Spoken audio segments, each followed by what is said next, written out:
Welcome back to the deep dive. We have pulled a really compelling stack of sources today. Yeah, we're focusing on a figure whose career is, well, less a straight line and more this complex strategic evolution. Vanessa Blue. Yeah. And that evolution is exactly what we want to dig into. Right. Our mission really is to go beyond just the surface facts. When you analyze her professional path, you're not just seeing a performer. No. You're seeing the rise of let's say a highly strategic business architect. So we're tracing how Tanya M. Faulkner, that's her birth name, becomes Vanessa Blue. Exactly. Becomes this award-winning director and entrepreneur, a Hall of Fame inductee, someone who really shifted things in terms of corporate control within her niche. Okay, let's unpack that. We've got notes here covering some key moments. Yeah. Her pioneering role as a director. Which was historic, actually. And this extraordinary contractual leverage she managed to build. Almost unbelievable, that part. Plus, a massive, very public legal fight with her former fiancé over, essentially, who owned the work. It's really a case study, isn't it? Taking individual talent and turning it into defensible corporate IP. To really get the scale of that strategy, I think we need to start at the beginning. Her initial path was, well, it wasn't this. Not at all. Radically different. Okay, so she was born Tanya M. Faulkner, May 27, 1974, Long Beach, California. Grew up mostly elsewhere, though. Yeah, Beaumont, Texas, and Omaha, Nebraska. But the really jarring detail, the one that makes you pause, is what she first studied. Right. She was studying to be an emergency medical technician. An EMT. An EMT. Think about that. It's structured, it's high stakes, it's about saving lives. A demanding public service role. And the pivot from that kind of discipline to the adult entertainment industry, it's sharp. It really shows a capacity, I think, to adapt to very different, demanding environments. Her entry wasn't immediate, though. It was more gradual. Start as a dancer. Bikini dancer first, then nude dancing. We have club names here. Shakers, the Funhouse Club in Nebraska. And it was someone she knew there. Yeah, a fellow dancer introduced her to fetish modeling. And from there, eventually, performing in actual films. Her first credited appearance seems to be around 1996, a film called Black Snatch. But here's a key point we found. She didn't just jump in and stay in. Yo, that's really interesting. After that first year performing, she basically hit the brakes. A full stop. Took a 3-year break. Went back to Nebraska, spent time with family, which, looking back, that break feels crucial. How so? Well, it suggests maybe she needed time to assess, to figure out the industry, her place in it, maybe even to strategize long term. Because when she came back. Right. When she returned in 2000, the sources say she came back full force. Full force. And that meant not just performing, but aiming for control. Exactly. Ready to take directorial business control, which leads us right into that next phase. The transition to executive power, really. It cemented her legacy. She moves behind the camera pretty quickly. By 2003, she's directing. She even had a specific pseudonym for certain types of films. Oh, yeah, Domina X. That was for the femdom genre stuff. Right. And she wasn't just indie either. She secured contract director roles with big players like DBSX and Adam and Eve. So this is the moment you could argue she transforms from star to, corporate player. And her work got noticed. Yeah. Immediately, January 2005, she makes history. The AVN Award. First African-American woman to win as a director. Yes. Just to clarify for listeners, AVN is Adult Video News, and their awards are basically the Oscars of that industry. So a huge deal. Which category was it? Best Ethnic Themed Series. It was for the first 3 titles in her own series, Black Rain. Wow. That's not just an award, that's validation.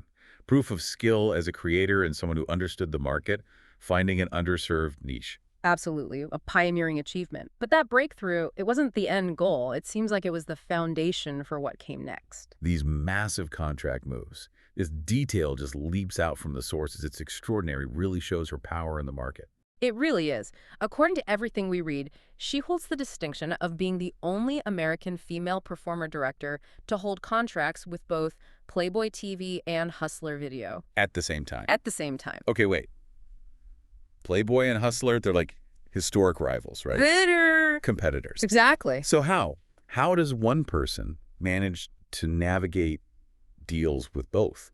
The IP, the loyalty clauses. Why would both companies agree to share her brand? The only explanation is leverage. Unparalleled leverage. It suggests her brand, her dominance in that ethnic theme niche she basically created with black rain, It was so valuable. and so unique that both rivals felt they needed access to it. She made herself indispensable, became the market leader in a growing segment, forcing these huge players to bend their usual rules for her. That speaks volumes about the respect she must have commanded. And that respect shows up in the accolades, too. Yeah. Validating that shift from in front of the camera to behind it. Let's see. Open X Award for Videography in 2008. Urban X being another key industry awards body, yeah. Inducted into their Hall of Fame in 2009. And then the big one, the AVN Hall of Fame in 2013. These aren't just one-off wins. They confirm her impact was systemic. She fundamentally changed the production landscape in her corner of the industry. But wielding that kind of influence, building that kind of power, it often comes with friction, doesn't it? Almost inevitably. And for Vanessa Blue, that friction got intensely personal. Which brings us to the business battles. Right. This part gets complicated because it involves her business relationship with Mercenary Pictures. Which was owned by Lexington Steele, who was her fiancé at the time. Oof. Mixing professional IP ownership with a very deep personal relationship. Yeah, it's a recipe for conflict. And that's exactly what happened. The sources confirm it. In 2008, they filed federal lawsuits against each other. The core of it was ownership, intellectual property. Who owned the rights to the videos made under the Mercenary Pictures label? Imagine that, a multi-million-dollar corporate fight with the person you're engaged to marry, all while trying to keep your directing schedule, maintain your public image. That's an incredible test of resilience. Business savvy, legal understanding. The fact that they settled relatively quickly, though, March 2009, after mediation. It suggests a degree of professionalism, maybe. A decision to separate the assets and move on, despite whatever personal cost was involved. And she didn't miss a beat, professionally. The sources show that right after this settlement, April 2010, she signs a new distribution deal, this time with Justin Slayer International. which shows immediately she retained control of her valuable content library. She kept her ability to generate revenue. That's key. And her visibility wasn't just within the adult world, was it? She had some significant mainstream crossover. She did. During this period, she hosted shows on Playboy Radio, like Private Calls and Night Calls, until about 2008. Starred on Playboy TV, too. But even beyond that, she appeared in Rolling Stone magazine. Yeah, interviewed alongside the rap star 50 Cent. And Yep. she had a cameo in a music video for the game Wouldn't Get Far. Those kinds of mainstream appearances, they solidify her as more than just an industry figure.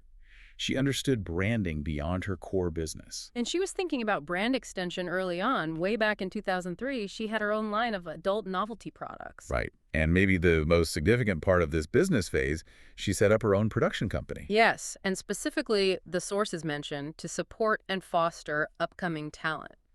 So passing on that entrepreneurial knowledge she'd gained, paying it forward in a sense. It really brings together her performer brand and her executive role, which leads us into this final section, trying to understand the identity, the philosophy behind this whole strategy. Let's talk about that identity she crafted. The sources are quite explicit about certain physical characteristics being central to her brand. Specifically, her large, round buttocks, often labeled with the term ghetto booty within that genre's marketing. And that became a focus for several films, including her award-winning Black Rain series. These were often Gonzo-style films, right? Yeah, gonzo meaning less plot, more focus on direct action and specific fetishes or attributes. So she identified a physical trait, saw the market demand, and then built an award-winning business around owning the IP connected to that brand. Exactly. She even did a brief return to performing hardcore scenes later for Brazzers in 2011, showing she could reactivate that performer brand strategically when needed.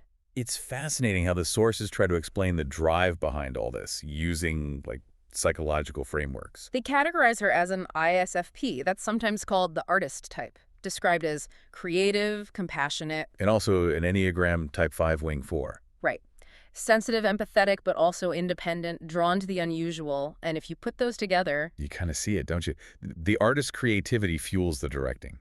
The independent, strategic Type 5 focus drives the business ownership, the tough contract negotiations. It maps surprisingly well onto her career path. And her own words really capture that entrepreneurial spirit we've been talking about. There's a great quote. I love sex and I love watching porn, so how do you take what you love and make money off of it? You figure it out. That sums it up perfectly. Figure it out. Take control. That really is her legacy, isn't it?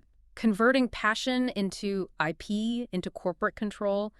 And she specifically mentioned wanting other women, other girls, to see that they could run their own businesses too. So defining her success partly as creating a pathway for others. It's quite an arc. From training to be an EMT, Training to save life. to building and defending this media business empire, securing her creative and financial independence in a notoriously tough industry. That shift in focus from life safety, in a way, to IP security, it's pretty remarkable. Her whole career path, student EMT, dancer, director, owner, navigating that federal lawsuit over video rights, becoming a Hall of Famer, it really redefines her legacy beyond just performance. It's a template for taking command, whatever the field. Yeah, managing to settle that huge lawsuit and immediately pivot to a new major distribution deal, that just shows incredible focus under pressure. Absolutely. So thinking about her success, achieving that director status, that contract power in such a competitive, sometimes exploitative market, it leaves you with a question. Okay. What broader lessons can we maybe draw about the need, perhaps the absolute necessity, of separating your professional work, your intellectual property, from your personal relationships if you want to build a truly lasting business brand? That separation seems like it was the key, but also maybe the biggest cost to her long-term success. Something for you to think about as you go about your day. Indeed. Until next time, keep digging deeper.